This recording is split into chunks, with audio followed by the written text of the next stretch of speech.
prépare nazo pambola bomoko ya mboka mingi namoni penza etalisi pena eza bomoko ya mboka ezwi mboka efandisi mboka ekonzi mboka epesi mboka oyo lolenge ya kozala na mboka ya na biso bomoko ya mboka oyo nasenga na bandeko balanda bomoko ya mboka nkola pambola bango. Fidèles téléspectateurs, suivez désormais chaque jour sur votre chaîne YouTube Bomoko ya Mboka votre nouvelle émission Bonzambe na Bomoko, présentée par Sephora et Kanga. Bonzambe ya Bomoko est une émission de qualité, de distinction et de pure réalité religieuse. C'est une émission bilingue pour permettre à toutes ces personnes de pouvoir capter le serviteur de Dieu, qui par leur expérience vous parleront du Seigneur, qui par leurs expériences vous édifieront. Ils seront là, prêts à vous aider. Restez branchés, restez connectés. Chaque jour, vous en saurez plus. Soyez bénis au nom de Jésus.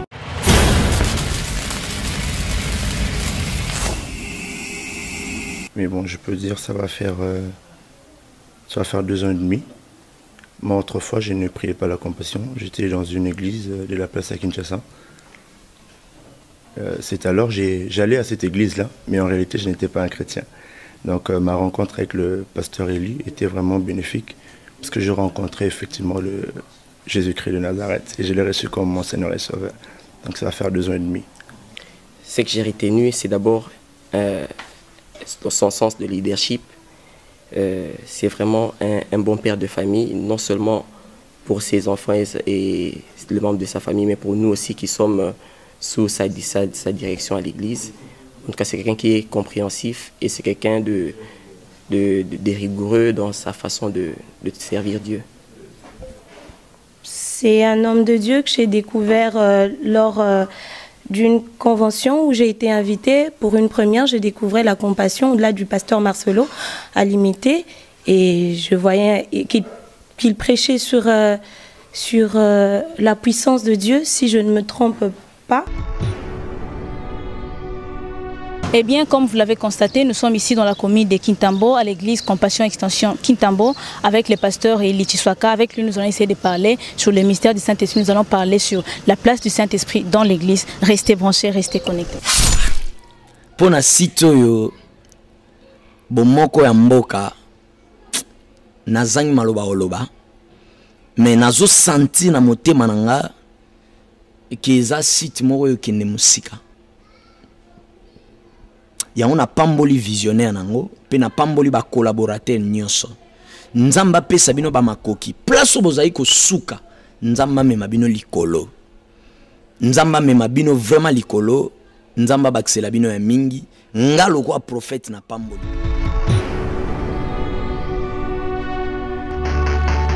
Eh bien, fidèles téléspectateurs, comme je le disais, je ne suis pas seule. Aujourd'hui, je suis avec le pasteur Eli Chiswaka, qui est le pasteur de l'église Compassion Extension Kintambo, que j'ai dit bonjour, pasteur. Bonjour, ma sœur. Merci d'avoir répondu à notre invitation. Merci. Okay. Eh bien, pasteur, il y a beaucoup de gens qui vous connaissent. Est-ce que vous pouvez un peu essayer de nous parler de vous à un moment, votre parcours professionnel, votre parcours intellectuel, pour que nos fidèles téléspectateurs apprennent à vous connaître mieux? Ok, le pasteur Eli.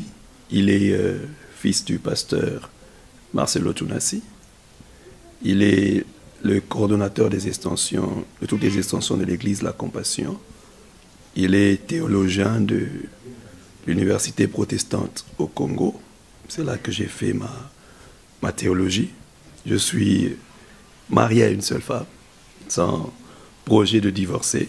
Ouais, que je salue en passant, mon épouse, Madame Rachel, ou Maman Rachel, comme d'autres l'appellent, père de 2 enfants, dont une fille et un garçon. Et je suis en train d'écrire un livre sur l'éternité. Il n'y a point de sortie ou il n'y a pas de sortie en enfer.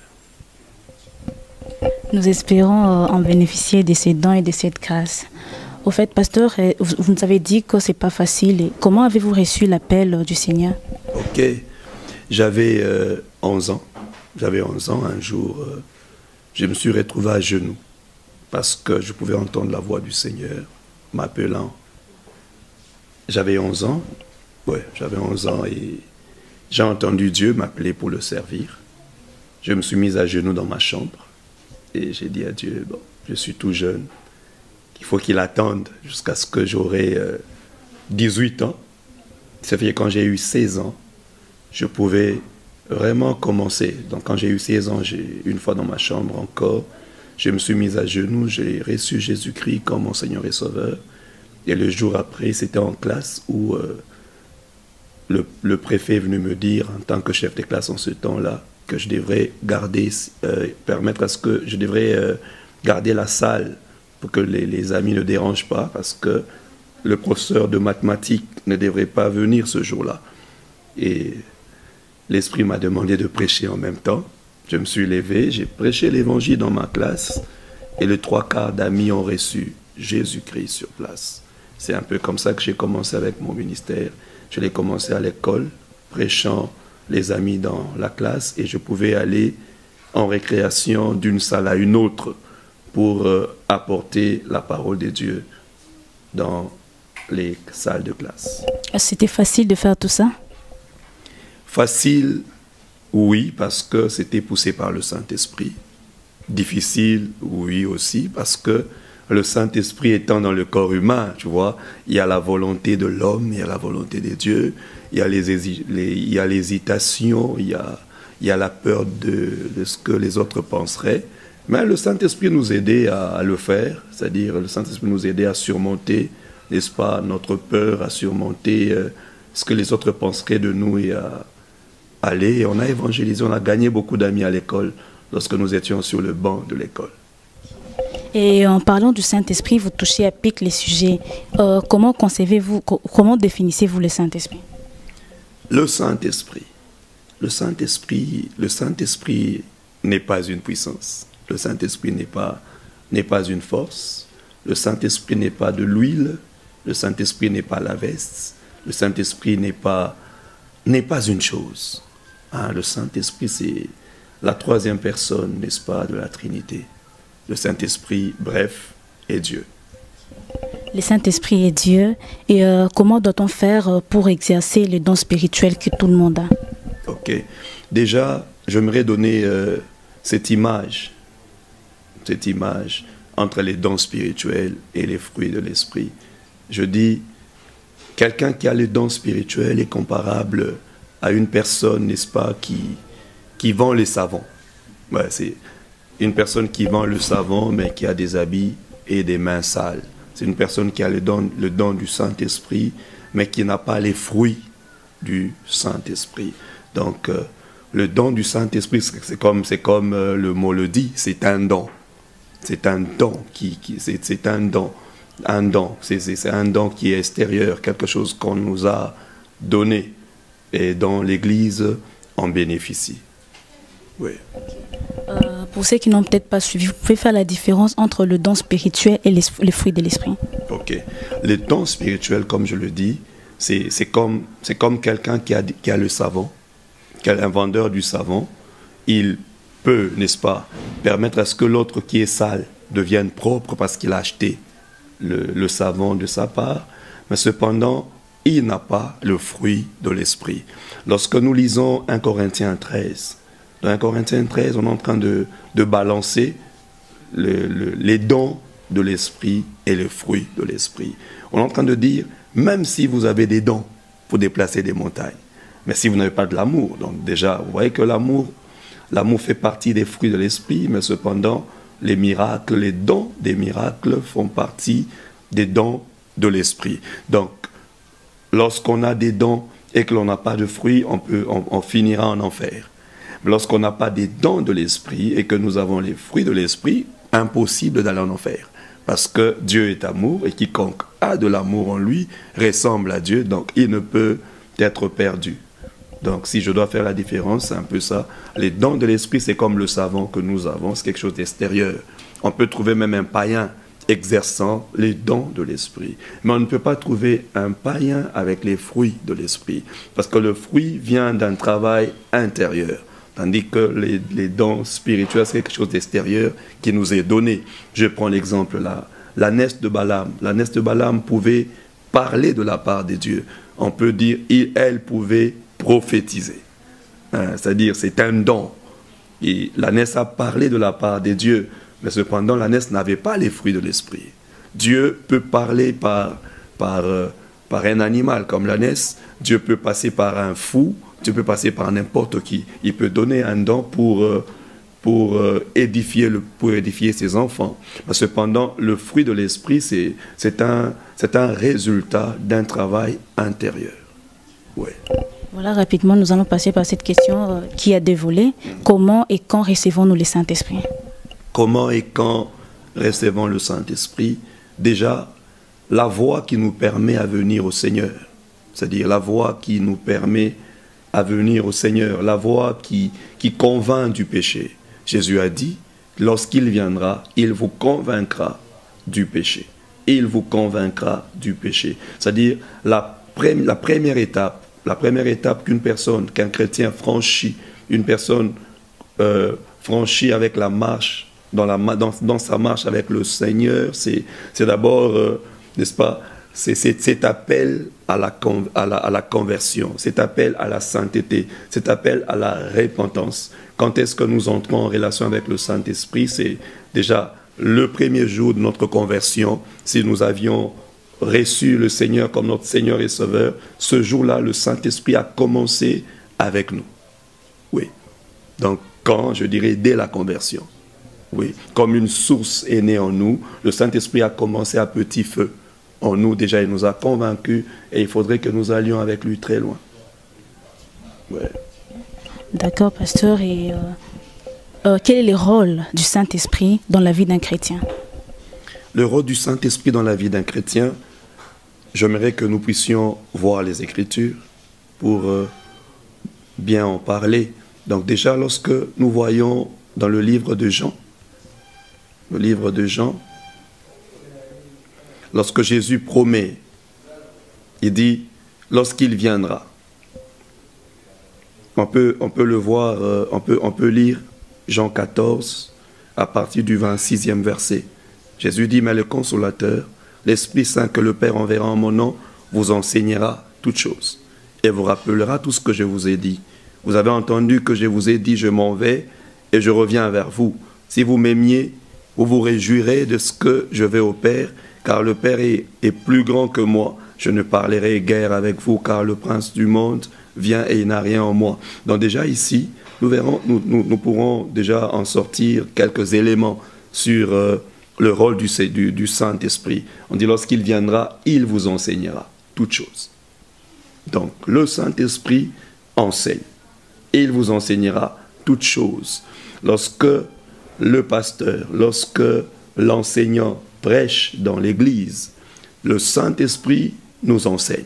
Il enseigne au travers de celui qui exhorte, il enseigne au travers du prédicateur, il enseigne au travers de la nature, il nous enseigne toutes choses. Oui, il nous enseigne toutes choses. Le Saint-Esprit rappelle, le Saint-Esprit convainc, le Saint-Esprit conduit. Le Saint-Esprit édifie, le Saint-Esprit fait au-delà. Ok, au-delà. Et qu'est-ce que signifie marcher selon l'Esprit? Marcher selon l'Esprit, c'est d'abord le fait de s'abandonner. Ouais. Remarquez l'image que Jésus-Christ a donnée à Nicodème. Il dit, le vent souffle, on ne sait d'où il vient ni où il va. Donc, une personne qui veut marcher selon le Saint-Esprit, c'est une personne qui doit apprendre à s'abandonner. S'abandonner. Donc, apprendre à s'abandonner afin que le Saint-Esprit, comme le vent, l'amène où il veut. Okay. Et comment faire pour ne pas attrister le Saint-Esprit? Comment faire pour ne pas attrister le Saint-Esprit? Qu'est-ce qui peut déjà attrister le Saint-Esprit? Est-ce que le Saint-Esprit peut être attristé? Oui. Le Saint-Esprit en tant qu'une personne, en tant que la troisième personne de la Trinité peut être attristé. Qu'est-ce qu'on doit faire pour ne pas attrister le Saint-Esprit? La seule chose, n'est-ce pas, qui attriste Dieu, c'est le péché. La chose qui attriste Dieu, c'est le péché. Donc, nous sommes appelés à craindre Dieu, nous sommes appelés à vivre dans la sanctification, à vivre dans la sainteté. C'est alors que le Saint-Esprit, n'est-ce pas, ne sera pas attristé. Nous allons vers l'image de Jésus dans l'eau, où Jean baptisait Jésus-Christ et on pouvait voir comme une colombe descendre sur sa tête et une voix sortir du ciel disant, celui-ci est mon fils bien-aimé en qui j'ai mis toute mon affection. Donc, que faire pour ne pas attrister le Saint-Esprit? Il faudrait d'abord garder la parole de Dieu en soi, garder la parole de Dieu, respecter les commandements, les mettre en pratique, en bref, glorifier Jésus. Et le Saint-Esprit en tant que personne, il peut quitter les croyants? Oui. Quand? Lorsque nous péchons. Oui, lorsque nous péchons. Dieu ne se répand pas de ses dons. Mais cependant, lorsque nous attristons le Saint-Esprit, nous l'étouffons. Nous l'étouffons. Beaucoup de gens aujourd'hui disent « Dieu, où es-tu » n'est-ce pas? Parce qu'ils n'arrivent pas à entendre la voix de Dieu qui est en train de leur demander là où eux sont. Remarquez avec Adam et Ève. Ce n'est pas Adam qui disait « Dieu, où es-tu » c'est plutôt Dieu qui disait à Adam « Adam, où es-tu » Alors, le Saint-Esprit dans la vie de plusieurs personnes ne parle plus. Pourquoi? Parce que à cause du péché, ils l'ont étouffé. Oui. Donc, le Saint-Esprit, lorsqu'il est étouffé, dans nos vies, il parle, mais on n'entend pas. Tout ce qu'il fait, on ne le voit pas, parce que nous l'avons étouffé. Comment faire pour faire revenir le Saint-Esprit d'agir dans nos vies? Faire ce qu'on a fait le jour de la Pentecôte par les apôtres. Les apôtres étaient ensemble, ils étaient en prière, ils craignaient Dieu. Donc, une personne qui désire que le Saint-Esprit revienne dans sa vie, une telle personne doit se mettre à prier, doit avoir une vie de prière, une vie de louange, une vie de méditation, une vie de partage de la parole de Dieu, une vie de communion fraternelle, parce que le jour de la Pentecôte, n'est-ce pas, la Pentecôte n'est pas descendue dans la maison où il y avait une seule personne, la Pentecôte est descendue là où il y avait plusieurs personnes, et ces plusieurs personnes étaient en train de prier. Ils partageaient le pain, la fraction du pain ou la Sainte Seine, que nous appelons aujourd'hui la Sainte Seine. Ils craignaient Dieu jour et nuit, ils étaient en prière. Donc une personne qui veut recevoir, n'est-ce pas, la Pentecôte ou qui veut être baptisée du Saint-Esprit doit être une personne de prière, une personne qui médite la parole de Dieu, une personne qui partage la parole de Dieu. Et c'est alors qu'une telle personne pourra expérimenter la présence du Saint-Esprit dans sa vie. Comme nous l'avons dit au début, nous parlons d'un sujet, nous parlons aujourd'hui d'un sujet très capital aussi pour nous, enfants de Dieu. Nous sommes en train de parler de la place du Saint-Esprit dans l'Église. Pasteur, quelle est la place du Saint-Esprit aujourd'hui dans l'Église? Le Saint-Esprit, il est omniscient. Il est omniscient. Le Saint-Esprit connaît la pensée de Dieu et il connaît même la pensée de l'homme. C'est-à-dire, nous en tant que pasteurs, déjà, nous avons face en nous, nous travaillons en face des personnes que nous ne connaissons pas. On ne sait pas voir ce que le cœur de l'homme peut renfermer. Et on ne connaît même pas comment trouver une prédication, une parole qui pourra réunir tous les besoins des différents fidèles qui viennent dans nos églises. Mais cependant, le Saint-Esprit sonde les reins et les cœurs. C'est-à-dire le Saint-Esprit, par un seul message, peut ramasser toute une église. Ouais. Donc le Saint-Esprit permet aux prédicateurs de donner le message du jour. Le Saint-Esprit permet aux fidèles qui viennent de comprendre le message et de le mettre en pratique. Oui, ça c'est l'un des rôles. Le Saint-Esprit nous permet aussi de nous supporter. Ouais. Parce qu'à l'église, c'est comme l'arche de Noé. C'est-à-dire, il y a tout le monde. Il y a plusieurs caractères, plusieurs comportements, plusieurs langages que nous trouvons dans une église. Mais cependant, avec le Saint-Esprit, on devient un seul. Parce que le Saint-Esprit nous permet d'être un bras dans un corps, d'être un œil dans un corps, d'être l'oreille dans un corps, d'être un pied dans un corps. Donc, il permet que nous comprenions que nous sommes un seul corps. Ouais, il permet aux fidèles qui viennent de plusieurs maisons, de plusieurs endroits, d'être un seul homme. En évoquant l'idée que le Saint-Esprit est omniscient, où voulez-vous en venir? Je veux dire que le Saint-Esprit ne dépend pas, n'est-ce pas, des événements pour être au courant d'une chose. Le Saint-Esprit n'attend pas qu'un fidèle élève sa voix pour prier, pour qu'il sache ce que la personne veut. Non, non. Lorsque nous lisons 1 Corinthiens 2, 10 à 14, on nous dit « Il connaît même la profondeur de Dieu.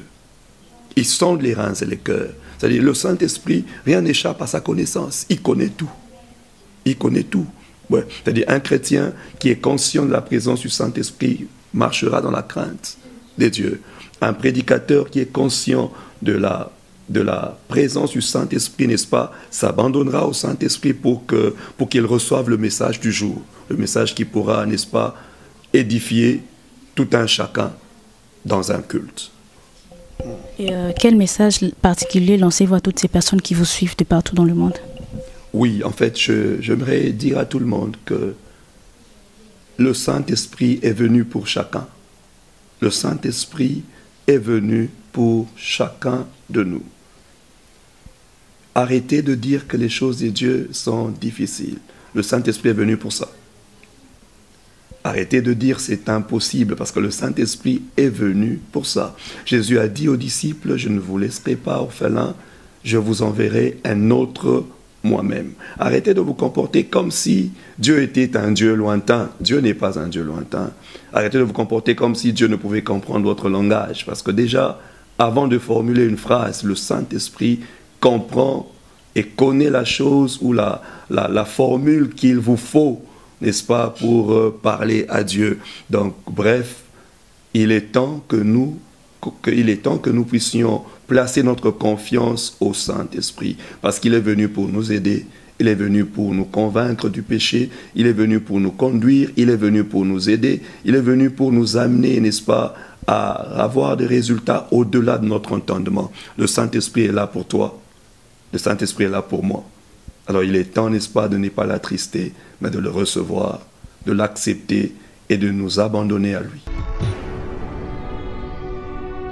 À présent, nous allons passer aux rubriques déclarations. Pasteur, un mot à Dieu pour le peuple de Dieu qui vous suivent partout. Je déclare et je confesse la Seigneurie de Jésus-Christ. Partout où cette image arrive, au nom de Jésus. Il est écrit là où est l'Esprit du Seigneur, la reine, la liberté. Je confesse et je déclare la liberté qu'apporte la Seigneurie de Jésus. Au nom de Jésus-Christ. Laisse que par cette émission, que si vous n'aviez jamais donné votre vie au Seigneur Jésus-Christ, et que vous puissiez le faire maintenant. Et que ceux, n'est-ce pas, qui étaient à la porte d'abandonner, laisse que l'onction du Saint-Esprit maintenant vous fortifie, vous encourage, et vous redonne la force afin que vous puissiez prendre le vol comme de l'aigle. Je le déclare, je le confesse, au nom de Jésus-Christ. Il est écrit, ce n'est ni par ma force, ni par ma puissance, mais c'est par l'Esprit de Dieu. Que le Saint-Esprit en vous maintenant, que le Saint-Esprit dans votre salon, que le Saint-Esprit dans votre bureau, que le Saint-Esprit maintenant fasse ce travail. Que Jésus-Christ soit glorifié en vous, au nom puissant de Jésus-Christ. J'ai ainsi prié. Quelle que soit la maladie, je confesse la guérison au nom de Jésus. Recevez la guérison maintenant. Quelles que soient les blessures, le Saint-Esprit est venu consoler. Qu'il vous console, qu'il vous console, qu'il vous console et qu'il vous donne la paix qui surpasse toute intelligence. C'est dans le précieux et puissant nom de Jésus-Christ que nous sommes en train de prier. Nous confessons et déclarons par l'onction du Saint-Esprit que 1000 tomberont à votre gauche, 10 000 à votre droite et vous ne serez pas atteints. Mais de vos yeux seulement vous verrez la rétribution des méchants. Que notre Dieu vous bénisse, que notre Dieu vous étonne et vous surprenne. Dans le précieux et puissant nom de Jésus-Christ, nous avons ainsi prié et reçu. Amen. Amen. Un mot à Dieu pour Bomoko Yamboka. Oui, notre pays est béni. Et nous confessons et déclarons que la paix qui surpasse toute intelligence influence tous les domaines de ce pays. Au nom de Jésus, nous confessons et déclarons que le pays, que le Congo est béni. Le Congo restera uni. Le Congo restera un. Nous confessons et déclarons, quoi qu'il en soit, que Dieu, notre Jésus-Christ, restera roi. Il est et il restera le roi du Congo. Nous le confessons, nous le déclarons au nom de Jésus-Christ. Au nom de Jésus-Christ. De la même manière, n'est-ce pas? De la même manière que Dagon ne pouvait tenir, aucun autre Dieu ne tiendra dans ce pays. Nous le confessons, nous le déclarons au nom de Jésus. Adieu le Congo, adieu le Congo, à Jésus-Christ le Congo, au nom de Jésus. Amen. Amen. Merci beaucoup, pasteur, votre dédicace. Oui, je salue mon père spirituel, le pasteur Marcelo Tunasi, et maman Blanche Tunasi, n'est-ce pas, au pied de qui nous évoluons. Par eux, nous sommes aujourd'hui pasteurs. Bien sûr, on a eu l'appel, mais cet appel est passé au pied, n'est-ce pas, d'un homme que nous saluons, que nous bénissons beaucoup. Je salue mon épouse, n'est-ce pas, qui est pour moi une aide, qui m'accompagne dans ce grand travail, qui est toujours là au four et au moulin. Je salue mes fils de l'église, la Compassion, extension de Kitambo. Je salue tous mes collègues pasteurs de la Compassion, de la communauté CREFEM, Centre de réveil, d'évangélisation, formation et mission. Je salue tous les fidèles, n'est-ce pas, de Kitambo, de Limete, de Mama Mobutu, de Lemba, de Massina, de Bandundu, de Mwanda, tous les fidèles des noyaux en Europe, tous les fidèles, n'est-ce pas, qui sont en Afrique du Sud, tous ceux qui suivent mon père spirituel, Marcelo Tunasi, tous ceux qui nous suivent, nous vous saluons au nom de Jésus-Christ. Merci beaucoup, pasteur, pour votre participation. Merci d'avoir répondu à notre invitation. Nous vous sommes infiniment reconnaissants. Vous pouvez donner votre numéro de téléphone à tous ceux qui vous suivent, qui pourront vous contacter, et l'adresse physique de l'église aussi. Ok, je commence par l'adresse physique de l'église.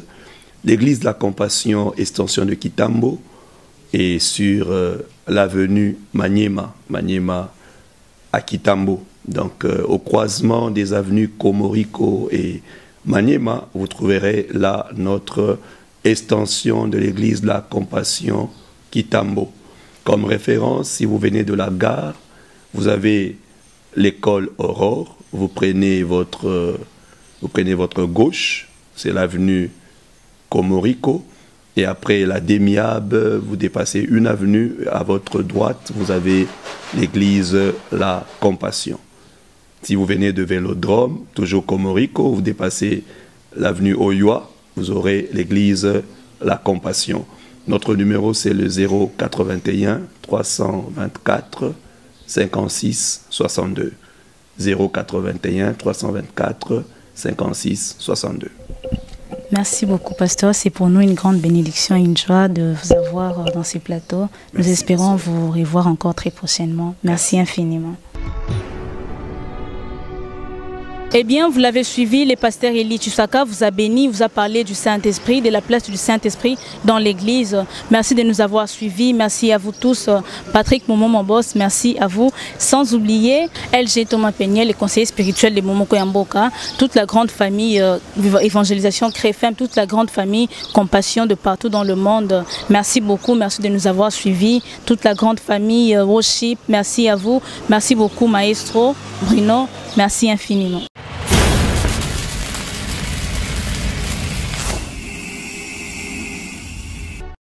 Nazo pambola bomoko ya mboka mingi namoni penza etalisi pena eza bomoko ya mboka ezwi mboka efandisi mboka ekonzi mboka epesi mboka oyo lolenge ya kozala na mboka yaona biso bomoko ya mboka oyo nasenga na bandeko balanda bomoko ya mboka nkolo pambola bango.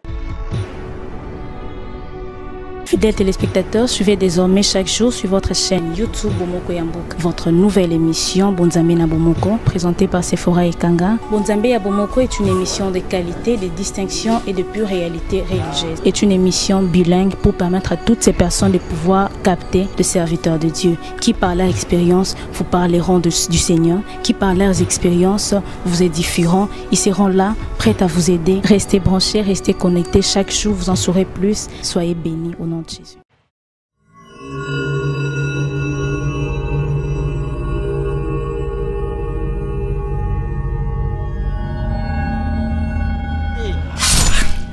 Pona site oyo bomoko ya mboka nazangi maloba oloba mais nazo senti na motema nanga ke eza site moko oyo kende musika yango na pamboli visionnaire nango pe na pamboli ba collaborateur nyonso nzamba pesa bino ba makoki place bozai ko suka nzamba mema bino likolo nzamba mema bino vraiment likolo nzamba baksela bino ya mingi ngalo kwa prophète na pamboli.